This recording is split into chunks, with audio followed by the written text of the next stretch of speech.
আজকের গল্প অন্ধকারের বন্ধু। গ্রামের নাম নীলপুর। সেখানে এক পুরনো বটের নিচে একটা ভাঙা মন্দির ছিল।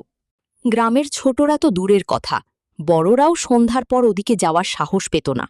সবাই বলতো ওখানে এক বুড়ো ভূত থাকে। অপু ছিল একটু জিদি স্বভাবের। একদিন বন্ধুদের সাথে বাজি ধরে সে রাত 10টায় ওই মন্দিরে গেল।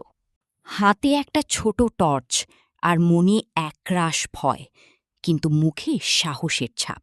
মন্দিরে ঢুকে সে দেখল চারপাশ একদম নিঝুম। হঠাৎ পিছন থেকে এক অদ্ভুত খসখস শব্দ শোনা গেল। অপু টর্চ ফেলতেই দেখল মন্দিরের এক কোণে বসে আছে একটা ছোট্ট অবয়ব। তবে সেটা কোনো ভয়ানক ভূত নয়, বরং একটা সাদা বিড়ালের ছানা। ছানাটা মন্দিরের ফাটলে আটকে গিয়ে করুণভাবে ডাকছিল।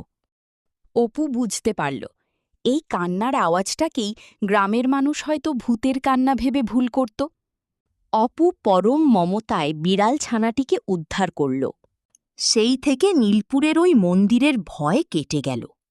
আর অপুর জীবনের সেরা বন্ধু হল সেই ছোট্ট ভূত, যার নাম সে রাখল সাদা।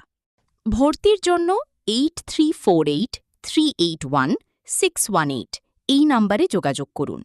পরিচালনায় ধনঞ্জয় মণ্ডল।